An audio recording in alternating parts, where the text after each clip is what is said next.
What's going on, guys? BASSFZz here. And in today's video, we're going to be talking about three things. We're going to be talking about gynocentrism, traditionalism, and, personally, why I want to get married in the first place.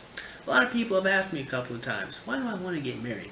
And every now and again, some people will accuse me of being a traditionalist. And then I remember I fucked up one time and I said in a video where I was criticizing MGTOWs how I was not 100% against gynocentrism. And a lot of people got their feelings hurt when I said that. And some people talked to me like I was a normal human being and explained to me what gynocentrism was. When they explained it to me, I was like, well, I mean, evidently I'm not gynocentric, but to put that into context, let's explain. We're going to first talk about gynocentrism and traditionalism first, and then I'm going to talk to you about why I personally want to get married. Hopefully answer that question for some people who watch these videos. So, you go to Wikipedia. The definition of gynocentrism refers to a dominant or exclusive focus on women in theory or practice, or to the advocacy of this. Anything can be considered gynocentric when it concerns exclusively with a female or specifically a feminist point of view. So, that being the definition of gynocentrism, or someone being gynocentric, I think some people kind of explain it like this, and they're saying that gynocentrism is when you exclusively put a gigantic focus on the problems women have at the expense of men, and to even act as if men don't have any problems. And if that would be the definition of gynocentrism, then I am certainly not gynocentric, like at all. Like, I mean, I regularly make fun of the mundane problems a lot of young women have. I need feminism. Wait, no I don't. I mean, the entire video series is me making fun of mundane problems that these women can fix on their own without a social movement, while simultaneously highlighting the fact that some women definitely have legitimate issues that need to be addressed. So there, I just explained the whole concept of I need feminism right there. But yeah, so I'm certainly not gynocentric, and I certainly don't only think women have problems. Obviously, I regularly talk about the problems people have in our society, you know. So I mean, it's just wrong. But I mean, you know, one person made a video response to me where he was getting on me about it, and link in the description box below to that video response. And then I responded to his video, but I don't think a lot of people saw that. But yeah, you know, and so I was wrong about gynocentrism. It is about putting a gigantic focus on women at the expense of men, and obviously I'm not gynocentric if that's the definition, you know. So moving on from there, we're talking about traditionalism. Certainly not a traditionalist, you know, or a traditionalist conservative. I don't even know where I fit on the whole political paradigm. I know damn sure I'm not a fucking liberal, no, but I'm pretty sure I'm not a conservative. Pretty sure I'm not.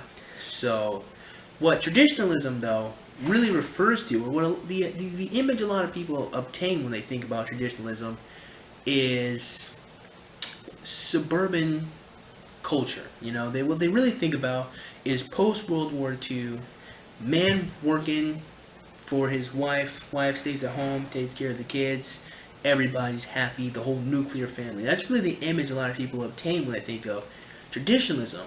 And that's not really so much traditionalism as a fantastic point in human history where men could, you know, go out and work for women and their children and be happy together and make enough money so the woman can even stay at home and do all this stuff. Well, I guess really if you want to expand traditionalism, it would really be men in general go out, obtain resources, and protect women from predators and outside tribes or outside forces. You know, and women stay back in the tent or in the hut or whatever, and they raise their kids and they gather resources, or like gather plants and berries and stuff like that. So that's really an expansion of what traditionalism is.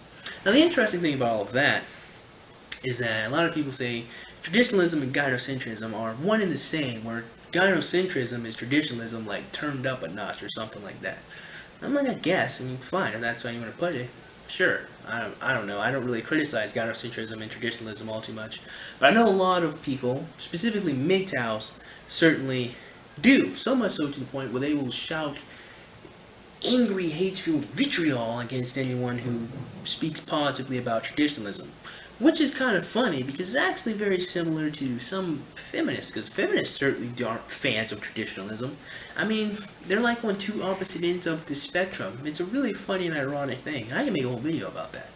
But I guess it's important to say some MGTOWs, because not all MGTOWs are the same. MGTOWs are really different. Interesting thing there. I can make a whole video about that too. So, yeah, that's really traditionalism. In a nutshell. That's not really going into depth about it, you know. But, to answer the question as to why I personally would like to get married, well, the first reason why I'd like to get married is, personally, I don't dislike women. I like women. Quite a lot. I like women enough to commit my life to one. Like, I really do like women. Like, I don't criticize women because I hate them. I criticize women because I want them to be better in general. And a lot of women make terrible fucking decisions. So I make fun of them for it. And I give them advice on how to make better decisions. Now what they choose to do with that, I mean, it's their life. But I mean, it's not just to hurt your feelings. I mean, there's a greater point to it all. And there's always been a greater point to it. It's help people obtain perspective. You know? And so, that's the thing. I like women in general, so I mean I don't have any disdain for anybody really. Like I mean I like people, like men, women. I like children too. Children, I like playing with children. I just don't because, I mean, a lot of people will think you're a pedophile if you like children, which kind of sucks. Which is one problem that some men have to deal with. But that's another topic for another time. So in general, I like people. So that's the first thing. Second thing is I want to have children, and I think the best way to do that is in a marriage, you know, because, you know, the whole purpose of a marriage, and even of itself, has always been about, you know, child rearing. You know, marriage really wasn't about being in love, and while it certainly helps to be in love, and it certainly helps to like the person you're married to, the whole purpose of a marriage, in principle, was about procreation and having children and then raising those children. That's why it's a lifetime commitment. It's because raising children is a lifetime commitment, you know. It's you know, it just takes a whole lifetime to raise a person into adulthood, you know. So that's really the thing about it, you know. I think the best way to do that is to, you know, have their mother and to have me, their father, you know, teach them different things, because being a woman, you know, you see the world differently than I do, and just being a different person, you're going to see the world differently.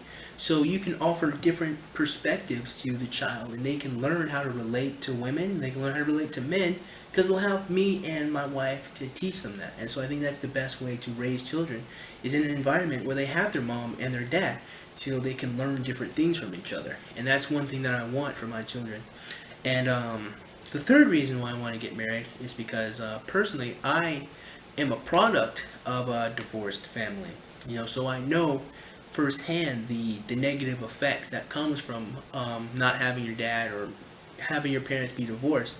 And I don't want my children to feel that way. Like, I don't ever want them to feel like I've abandoned them or feel like I'm not there. And I don't want them to suffer that. I don't want them to suffer that, not having their mom and not having me, like, unless, God forbid, we die, you know, like, knock on wood. But, yeah, that's why. I don't want my children to grow up the way I grew up. And again, I say the best way to avoid that would be in a marriage with a woman, with the person that I like being with a woman I like spending time with, you know, and which doesn't mean that the relationship's going to be perfect. It's just, it's going to be functional, it's going to be well, because we like each other and we want to raise our children. So that's why I want to get married. And of course, I can certainly see the risks of a marriage. I can certainly understand that divorce court and family court is skewed towards women. However, on a technicality, anyone that has a respect for a marriage knows that technically you're not supposed to get a divorce, considering the fact that it is a lifetime commitment. So divorce is only an option when someone cheats on you, if someone commits adultery. Technically speaking, you're not really supposed to get a divorce because, again, it's a lifetime commitment. And of course, I see reality, and I understand a lot of women are fucking terrible relationship partners. I'm going to say it right now. A lot of women are terrible relationship partners. It doesn't mean that they're terrible people. It just means that they're bad at being in relationships. And there's a whole video series coming on about that, so just look out for that one, guys. So, with all of that being thoroughly flushed out, now it's time to explain how I am not actually a traditionalist, and a lot of people, well, not a lot, but I've seen a couple of times where some people accuse me of being a traditionalist. I'm not really a traditionalist, really what it is I think that men and women can do whatever you want to do. I mean, you're an adult, you can make your own decisions, right? So you can do whatever you want to do, but if you have children, your primary goal should be to help raise them, or that should be one of your primary goals, is to raise them and to live a good life too, at the same time, So with that, I think a marriage is the best way to do that, but that doesn't mean that men have to solely protect women and have to go out and get a whole bunch of resources, like in that traditional model. Men can be stay-at-home dads, at least I think. I mean, a lot of girls aren't attracted to that, but I think you should be able to do that, you know what I'm saying? And I think women should be able to go become CEOs if they want it. If that's what they want to do, then they should be able to do that. If they want to stay at home, they should be able to do that, And so I'm not a proponent of, gender roles. And usually when I talk about gender roles, I say that they're not evil tools of the patriarchy, Excuse me, gender roles aren't evil, and they're not bad, and they're not oppressive. They worked, and they came out of necessity. Now, if we no longer need them, that's fine, but you should have the understanding that there was a reason why they exist.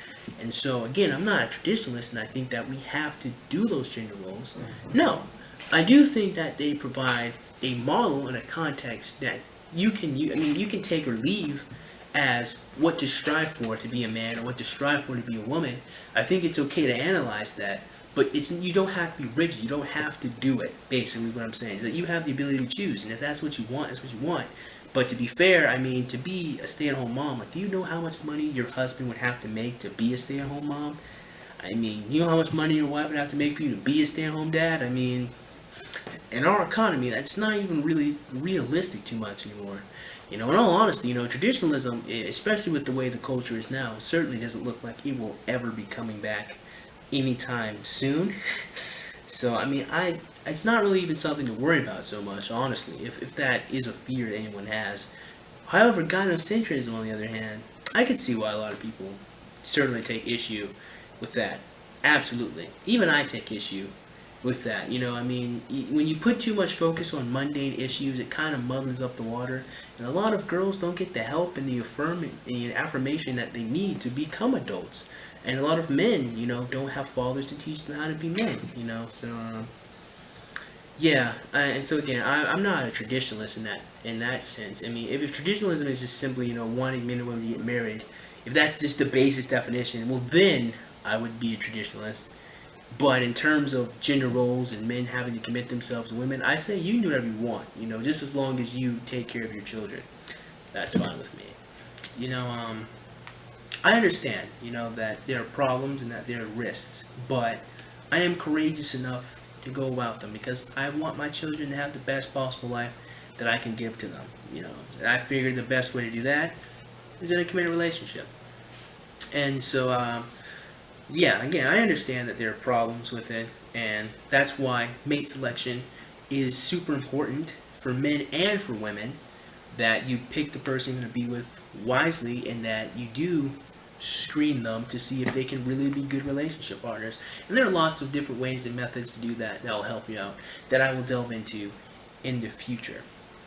So with that being said, again, this video here is a preface to the next video response that I'm doing to secular voice. And so I just kind of wanted to flesh that out to help you guys kind of understand my perspective and to help other people understand gynocentrism and traditionalism, just in case they don't. And I'm sure a lot of people here do probably have an understanding of it a lot better than I do, but just in case, hopefully you guys won't be as confused as I was around the topic.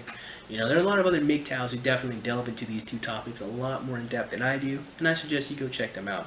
But again, this is just really, this is a preface to the next video that's coming out. So with that being said, I certainly hope you guys enjoyed today's video. And if you did, man, go ahead and click the like button. Go ahead and click that subscribe button. Comment down below. And as always, have a great day. I will see you cool cats soon. Adios.